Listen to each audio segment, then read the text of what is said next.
before we delve into the subject, I will ask the panelists to introduce themselves with a few introduction about yourself. Thank you. My name is Yahya Banafa. I'm the head of programming engineering from Safaricom. I've been in Ethiopia for almost 2.5 years. Previously worked in Safaricom. Thank you for being part of this discussion. Good afternoon, everyone. My name is Bradley Shaw. I'm the Vice President of Eastern Africa for Lynk Global.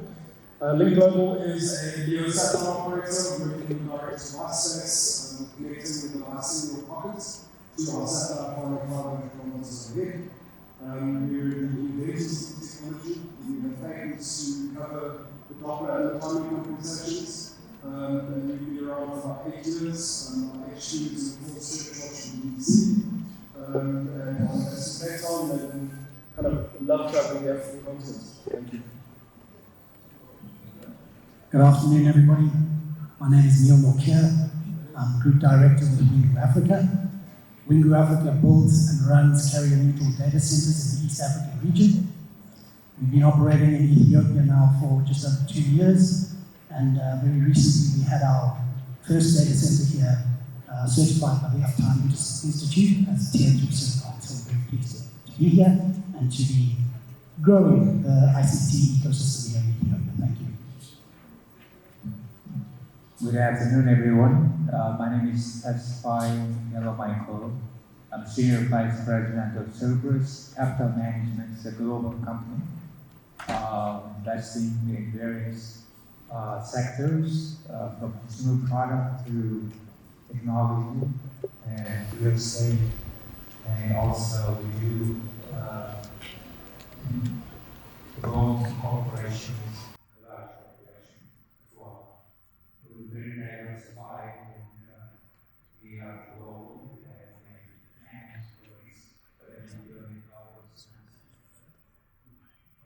Thank you all. I have a few questions.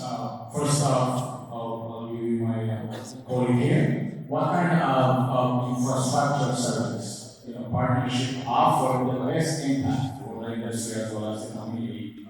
Can you share some examples as well?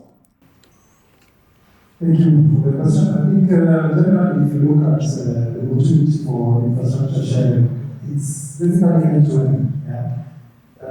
It's impactful from a tower core perspective, it's impactful from a fiber core perspective, it's impactful from a data center perspective as well as image.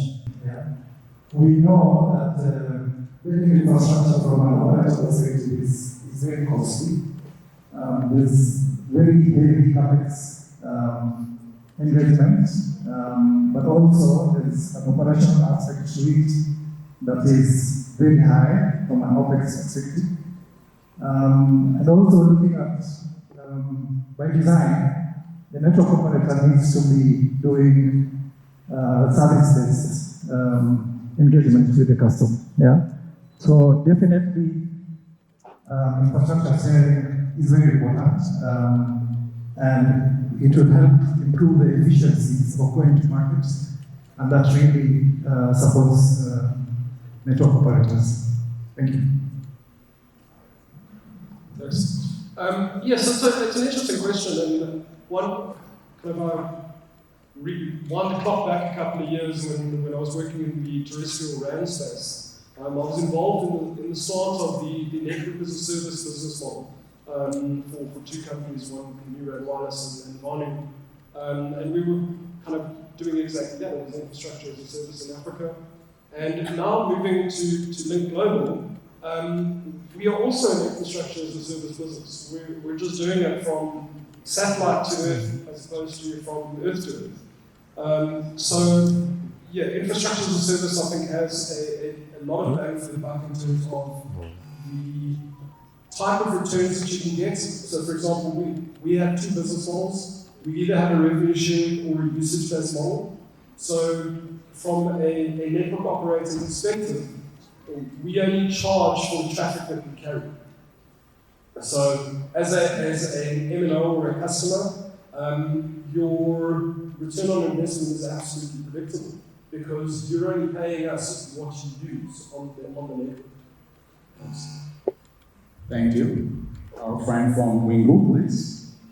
Yeah, I think the guys have touched on the cost aspect already, but I think a good partnership covers so much more than just a cost saving or a revenue earn. I think the more value the partners bring to a partnership, the better and the longer a partnership will stay in place. For example, in the carrier neutral data center environment, obviously when we deal, there are so many more advantages than just getting my infrastructure and moving revenue.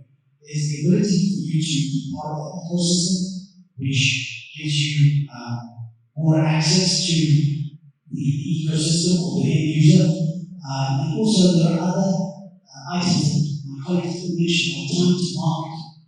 Instead of building it yourself, you can very easily lease from someone else who's already done it and be in the market 6 to 10 to however many months sooner. So there are a lot of advantages that can come from that.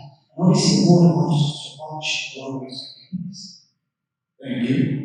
From investment aspect of it, how's the collaboration partnership ensures your bottom line is taken care of? Basically, our model is that we invest in the majority, also significant minority. And we focus on companies who are in the verge of growing and need capital for infrastructure or machineries expansion. So we bring that resources in the company.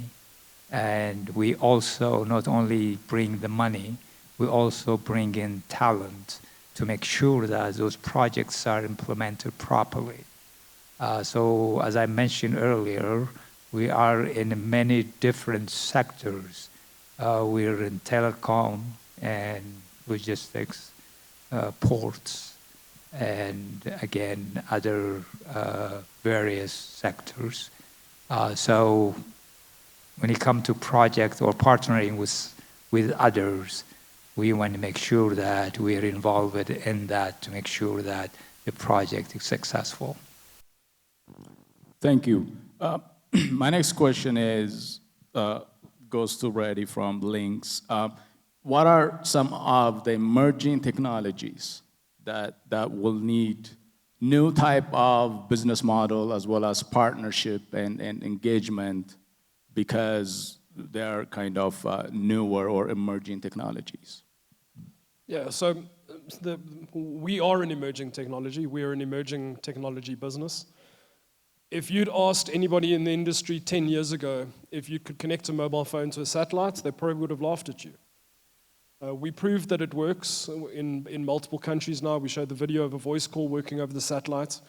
It is a challenge to launch a new product and a new service into a very traditionally conservative industry. Telco, as much as we're innovative in the way that we do business, the products that we offer to customers, the inherent back office nature of a telco is quite conservative. They don't want to take massive risks with their network because something happens to the network, it affects all of their customers, and they've got a massive problem. We've seen that with the likes of Safaricom having issues with M-Pesa going down for half a day. It caused absolute chaos. So for us, it's a conversation and it's a journey with our customers. We're not here to sell a product for 6 months and then move on. We're a B2B player.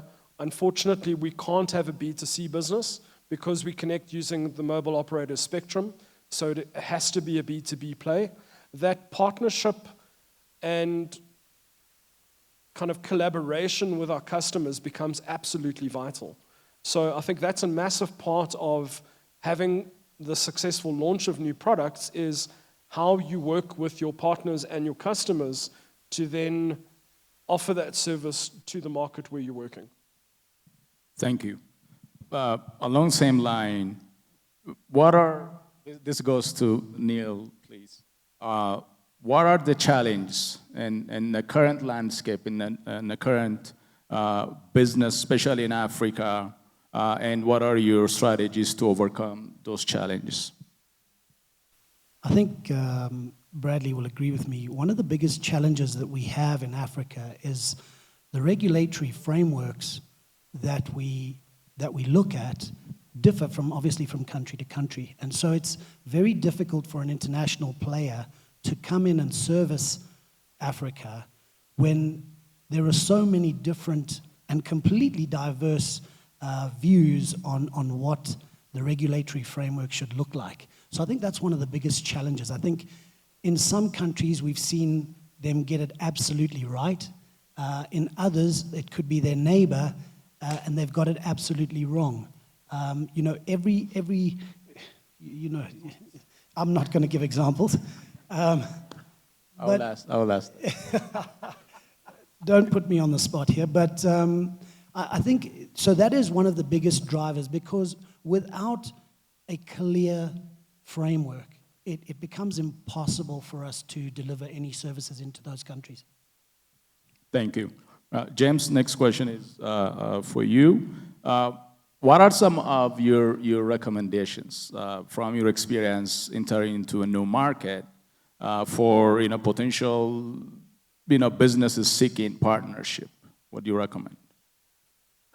So I think there is the centerpiece for all the discussion Neill has mentioned is the regulatory bit. Yeah, the regulatory framework needs to be in place for guidance on any new infraco coming into the market. But at the same time, as an operator, we need to continuously engage with the regulators to guide and shape policy from an end-to-end perspective. So removing barriers to entry, looking at incentives, incentivizing the, for example, spectrum, specific geographical regions where we can have incentives to utilize spectrum at a lower fee.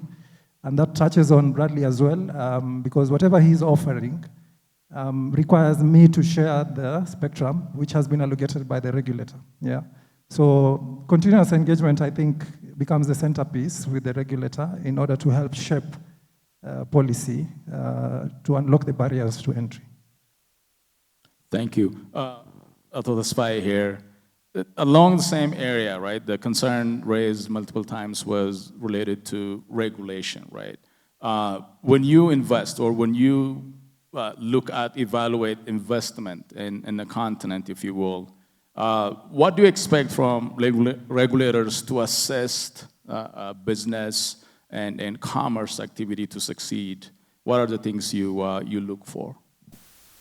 Thank you. That's a very good question. Obviously, as an investor, at the end of the day, we want return on our investment, and along, we provide other benefits, obviously, to the countries that we invest into, but the bottom line still remains the same. So we'll look into legal framework is very critical. The tax in the country is very critical. The talent in the country is very critical. And also the bureaucracy is very critical. All those are impediment to our investment if they are not done properly. So we do try to help countries with legal framework if we can sometimes, suggest ideas. So we have to have a very good environment for us to come and invest in a country. So, like my gentleman here said that legal framework really varies from country to countries, and obviously, but if a country wants an investment in its then they have to have, I think, favorable investment climate. So if we have that, Africa has a lot of opportunity, a lot of resources. However, though, the legal framework either not understanding what the investor wants, or probably try to protect the interest of the country, which is, I think, valid reason. But you can balance those. Otherwise, it's very difficult for investor to come. Thank you. Bradley, do you want to add anything related to regulatory framework, stifling business, or creating 100%. conducive environment? I would absolutely like to add. So, a quick question. We are in Addis. Is there anybody here from the AU or the ATU? No. Okay. So, again, Say that again, from the Africa Telecommunications Union or the African Union? from both. I don't know anyone from. No, I guess not. So, in my view, the regulatory harmonization in Africa is a massive, massive problem. As Neill said, when you're trying to launch a product in multiple countries in Africa, you've got to have multiple regulatory conversations. And as Neill said, you can have neighbors next to each other where the one is doing it right and the other one is doing it wrong. It happens all the time. These conversations are repeated over and over again, and you have regulators in one country saying you need to do X, Y, and Z. The next country says you've got to do A, B, C. The next one says D, E, F, etc., etc., etc. And every single time, there's a different requirement in terms of launching the service. As an industry, we've been working to bridge the digital divide for decades now. I've been in this industry for 15 years. There are many people in this room that have been in the industry a lot longer than I have. They're still having exactly the same conversation in terms of bridging the digital divide and connecting everyone on the continent that we were 15 years ago. The GSMA estimates that in Africa right now, we've got around 450 million unique subscribers. That means there's over 500 million people on this continent that don't have a device that can connect at their home. Why is that? It comes back to the regulatory policies that are in place in a lot of these countries where it's unfavorable for international businesses to come in. Look at a company like SpaceX and Starlink. We have a product that is available. It's not even, they're technically one of my competitors, and I'm raising this as an issue. Not in the product that they are currently talking about, but the ISP business that they do with Starlink selling broadband services. South African government, the Zimbabwean government, and multiple others have said, sorry, stop doing business. Why? Because of regulatory issues on the back end. Are those regulatory issues always necessary? Are they reasonable? Sometimes they are, absolutely. But other times they're not. So I think we really need to sit down as an industry and have these difficult conversations about that regulatory harmonization. And in my view, it's bodies like the AU and the ATU that should be driving that conversation, along with, kind of on a broader scale, the ITU internationally. Thanks, Nortje. Thank you. James, would you like to add pertaining to regulatory framework, please? Yeah, so I think as part of shaping the regulatory framework, there is also a need to sort of address the gaps. Yeah? So number one, you have a coverage gap, which is what we are trying to address with the infracos. But also the biggest gap, and I think Adrian is very passionate about this, is the usage. Yeah? There's a usage gap. Yeah? So we need to develop sort of verticals to say, how do we bridge that gap from a digital channels perspective, from a digital infrastructure perspective, and that would push the regulator to seeing that there is a need, so that they come to the party, just to add. Okay, good. Switching gears here, I think I understand and we understand the hurdles and the challenge related to inconsistent regulatory framework or non-existent regulatory framework. However, if I may push back a little bit, from a government perspective or from regulatory framework perspective, there are areas where, Africa needs, right? The things that we need versus what we see and we think we need to have.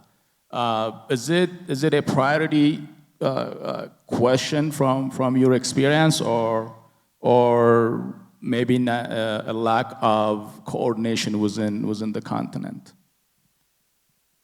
Brady, Riley, you want to take that?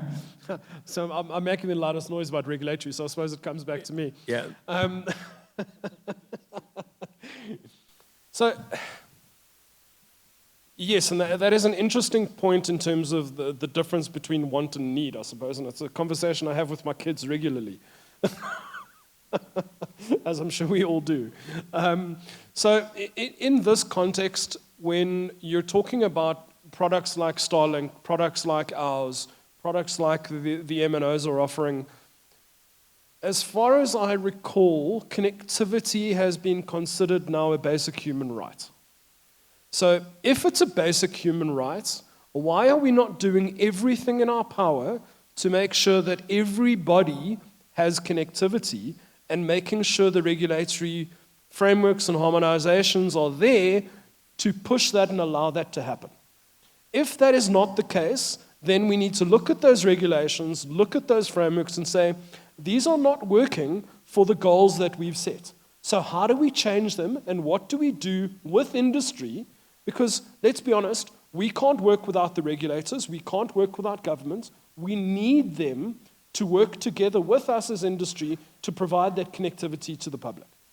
So I think that's my view, is that there needs to be more conversation between industry and government in terms of what policies can be changed to further promote that connectivity to the people that need it. Thank you. Next question goes to Tesfaye here. In terms of investment as well as infrastructure, where is the line between public utility, where the government need to provide, such as roads, bridges, and commercial infrastructure, right? Who's responsible, and how do you go about an investment, looking at it? Oh, perhaps this is a public or a government responsibility, not a business as a public utility, versus it needs to be a private investment. Yeah, that's a very good question. Obviously, the government has its own responsibility, and which is basically building road and other infrastructure. But there can be a hybrid of that as well. I mean, government don't have to do everything. They can be able to do everything with private as well. The PPP, I think the PPP plan or the PPP law in Ethiopia has some content where private companies can be partner with government and implement those major projects. The problem is how to synchronize those responsibilities. PPP, a private-public program, and what is the responsibility of the private and what is the responsibility of the government? And is it defined how to translate that agreement into on the ground? And those are things has to be really synchronized, and timeline, delivery, quality has to be incorporated in that agreement. And also the government should not be an impediment for delivering those projects or whatever the PPP is. So I think to answer your question, really nowadays, I think government role in terms of infrastructure building is diminishing because it's private, public, or private by itself found to be efficient than government. So I think government has to balance those, and at the end of the day, quality services, quality product, quality infrastructure, and also cost conscious, because you can do a project, but it takes you twice as many years that as you plan, or 3 times cost that you plan, that's not really a project. And then I wouldn't call that deliver, unless you deliver on time, on budget, quality, sustain. Thank you. Neill, along the same line, the cost of special infrastructure, right, in African context, the service or the user base or the customer lags behind, right, in many cases by many years. Therefore, return on investment is always questionable and risky. Again, therefore, back to in those areas, should the government invest in a bigger infrastructure, because the economic value is limited in some rural areas, especially. I tend to agree with Tesfaye here. I think that government's role is more of an enabler. Get your frameworks right to ensure that you can get investors in, and they will then roll out those services. These are the specialists in their field. So if it's a mobile network, they will do that. They've done it before, they know exactly how it is, they know their cost base, and they know how to deliver on time and a good quality product. Same in the data center space. I'll use an example. It's an East African country. I won't mention the name, okay, but it's not Ethiopia, so don't get angry with me. It's not Ethiopia. The government wants to run the whole national backbone, okay, which is fine, except that the backbone isn't upgraded timelessly. So there's a continuous bottleneck on trying to get from one city to another in terms of data. If you look at their neighbors, it's an open market. You have 7, 8, 9, 10 different fiber providers that you can buy from. What does that mean? It means services become cheaper, service levels increase. So we really need to be careful of the involvement in this, because again, you don't want a situation where government invites people to invest and then competes with them in that market. So I tend to agree with Tesfaye on this one. Thank you.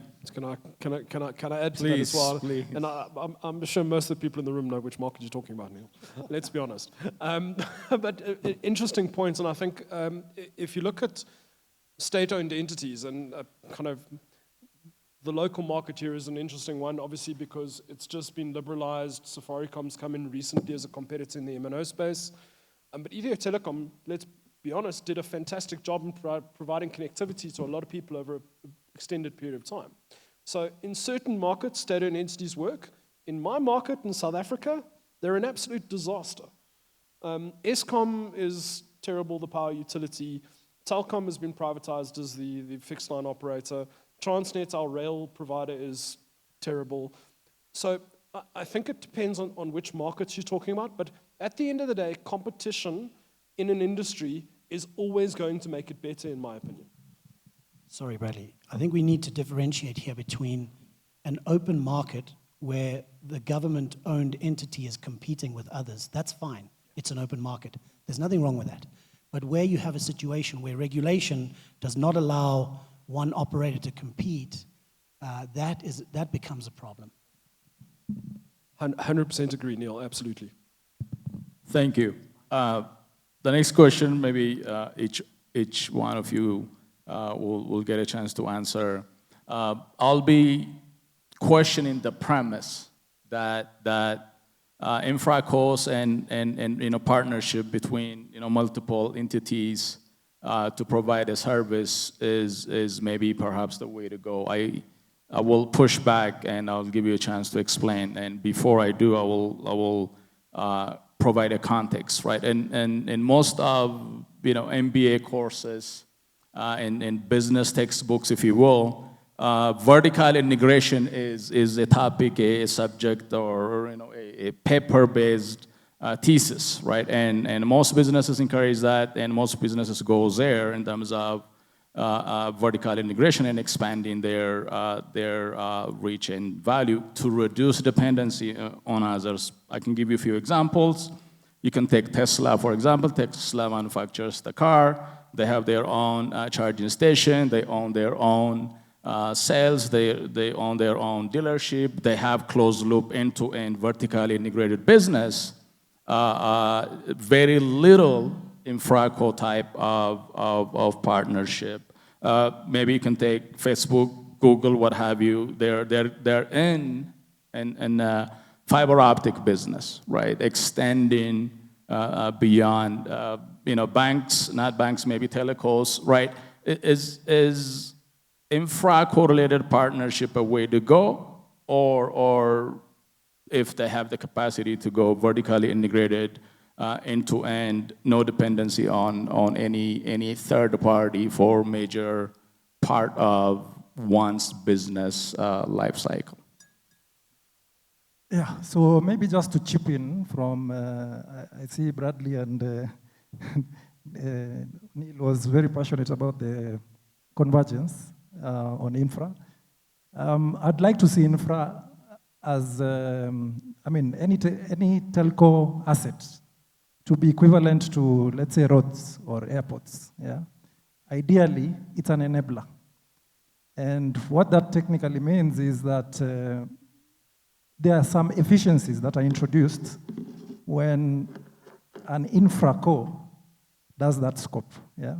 There's some bit of specialization. For example, if the mobile operator does his fiber and he ends up consuming a specific number of pairs and leaving the others idle, there's depreciation attached to that, yeah? There's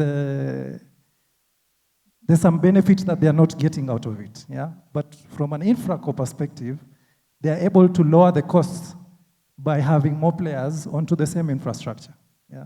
So technically, infracos are the way to go, and the service bit, then we leave it to the mobile operators, because my CEO who was here before would have said, I need to make sure that the network experience is 100%. The infraco might not be able to do that, yeah? I need to make sure that churn is reduced, yeah? So the focus then becomes, from a service co perspective, the mobile operator does that bit, and then from an infra co perspective, because of their specialization and knowledge, they're able to introduce efficiencies to be able to speed up time to market, and the end game here is the customer stands to benefit. Yep. Great point, thank you.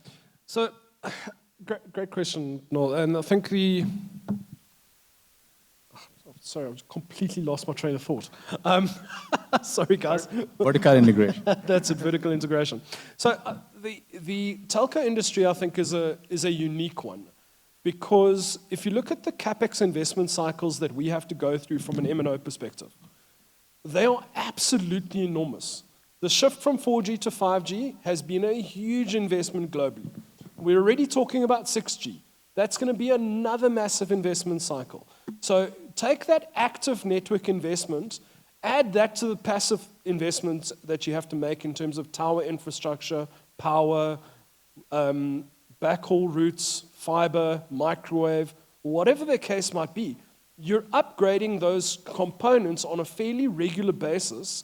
So having the infracos in place helps mitigate some of that cost. So we can OPEX, or effectively convert it into OPEX rather than putting it in a CapEx expense, which financially helps the businesses from an investment case perspective. So I definitely think that the infraco in type of business in the telco sector works. What Tesla have done and their full vertical integration, it works for them because they're manufacturing a specific component and they need to kind of absolutely control those input costs. The input costs from a telco network perspective are quite long term, and you're getting the money back in fairly small increments on a per call or per megabyte basis for that usage. So I think that, yes, vertical integration works in certain sectors, but I think in the telco sector specifically, I don't think it's a case that it's going to be more successful than the infraco type model. Thank you. Yeah, I think the two guys have pretty much covered it. I think that, the models are a little bit different for us. We're one of the only businesses in the world where people expect your cost to go down, right? You go to the supermarket, your costs go up. But if you're in the data space, for some reason, your costs go down every year. So we're on fairly tight margins already. And so if you do have an asset, I think to utilize that in its entirety and to win some revenue back on that, it's an absolute win. I think that the more sort of sharing that happens, the better off we'll be. We work in quite a diverse, even if we're in a sector, there are so many sections to it that you can never really be master of all of those sections. We get approached by mobile networks to say, come into the country, take over our data centers, you run them, and we'll work on some sort of profit share. So people don't actually they want to focus on their core business, and they don't want to have to deal with all the other stuff that they need to deliver that service to their customers. Thank you. Thank you. I agree with Neill regarding focus and core business.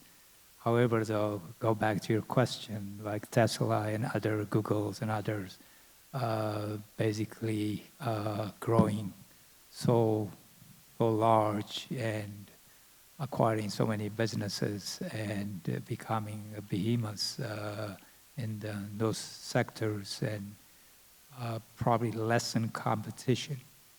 That's a danger, obviously. I mean, this is a cycle in the U.S. in the 90s. There have to be baby bells, and then they have to break them up because it was a monopoly where they determined the price and they determined, obviously, the landscape of the business. So that's why you have government agencies who watch on these things. So kind of a hate and love relationship between government and those kind of companies. That has to survive because a human being in general tend to be Goliath. They want to be big and big, and, which means that really marks the market. Oh, sorry. So it impacts the market, and so it has to be a balance between that and Tesla having all the value chain and vertical integration, and it has danger to that. Tesla happened to buy my ex-company, so it's not my favorite actually. So, anyways, that kind of really business model, I think it has to be controlled, monitored, and at the end of the day, really public have to get the best service and at reasonable price, and that's why competition always would be a winner if that happened. But if there is monopoly, then the public don't get what they're supposed to get. Thank you all. I am almost convinced, but not yet. Another challenge again, this infraco versus primary business or primary domain partnership. My next question is, in the past few years, we've seen a convergence of businesses, right? Banks versus telcos, telco versus content providers. They were partners a few years back. Now they are competing. How about you are providing resources to your future competition as an infraco partners? How do you address that? I would say it's not about fencing of responsibility or business. At the end of the day, we are here for the customer. Yeah, the customer is the winner. In as much as we are doing business, it does not mean that I need to protect my niche. It's all about competition, and the more competitive we are, the more leverage we have to give the customer the best quality, the best experience, and that's how we move together in the right direction as an economy. Yeah. Yes, it's a very interesting question, and the competition amongst competitors and kind of players that kind of were partners that then start competing, or competitors that then start partnering. There are a lot of examples. I can use one from my local market, South Africa. Cell C, for example. Cell C now was a traditional operator, is now effectively an MVNO. They don't own any of their radio access network anymore. They run as an MVNO on the MTN network in South Africa. All the radio network is managed by MTN. Services are offered on Cell C spectrum, which Cell C owns.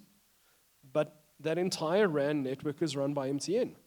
Now, MTN and Cell C in the local market are absolutely dogged competitors. But they've partnered because it made sense for Cell C to do so. Look at the network as a service business model, satellite as a service for RAN or whatever the case might be. It might be a point in 10 years' time that we have network operators, not mobile operators, where the network operator runs the network and the mobile operator has the customer relationship. And that customer and billing relationship is vitally important in terms of, as you said, selling of services. Whether it's a network, Netflix subscription, an Audible subscription on Amazon, the MNO can hold all of those relationships, all of those vast products, and sell them on to their customers for a margin as a distributor for the content owner. So I think there are many, many opportunities where our industry can evolve and change, and I don't think that we need to be closed-minded about looking at those opportunities as kind of executives in this industry. I think we need to be open-minded about how we approach the future and how we approach cost savings that might benefit our consumers. Thank you. Neill, if you guys want to add anything. Yeah, I'll just add a little bit there. I think on the MTN Cell C example, we'll just keep going from there because I think it's a good example. I think we all as businesses have to have a look at what our numbers look like and what our business plan looks like. To build a network, you can tell me it's an extremely expensive thing. To run a network is also extremely expensive. So if you have a look at your model, you know that you won't be able to catch up with your competitor in terms of building a network, rolling out a network and still competing. You can sort of outsource that to them, save that money, and still compete with them based on the commercial relationships that you have. So it just depends on the business model. I think, you've got to find the best way for your business to survive, right? Thank you. Chairman? Yeah, we're out of time, but we can take questions. But the answers will be given in the coffee break. So if there's any pressing questions, you can raise them now, and please chase the speakers for the answers in the coffee break. Yeah. Yes. Thank you so much. Yeah, a quick question, going back to the regulatory issue. We talked quite a bit, or you guys talked quite a bit about the regulators in different countries having different perspectives. Is there any intrinsic conflict between operators, service providers, objectives, and the objectives of the regulator? Adrian, I don't think there should be. And I must say, just so that I make it clear, we have received a huge amount of support locally in Addis from the local regulator. If we need something clarified, we get a response back. It's very clear on what is allowed and what isn't allowed. So, I think it's just about ensuring that we're all working in the same direction, right? We obviously come in here, we want to provide services to the local market, but the regulator has the job of ensuring that the end users in that country are protected and are getting the right level of service, et cetera, et cetera. So that's why I really do think that their role is to be an enabler, an enforcer where it's required. But really, we're all working towards the same thing, which is ensuring that the entire country has access to services, has access to broadband and so on. So I think no, I would say we're all working in the same direction, definitely. Yeah, if I can just add one comment, and I speak a lot, I know, I'm sorry. But to your point, Adrian, I think if broadband is a human right, governments and the private sector should be working in one tandem direction to provide that connectivity to the entire populace. So there shouldn't be different agendas. There should be one agenda that's to provide the services to the entire population, not to a certain subsegment of the population, the entire population, the entire country. We're out of time now, but a big round of applause, please, for Naoll and the panelists for a very good, insightful discussion.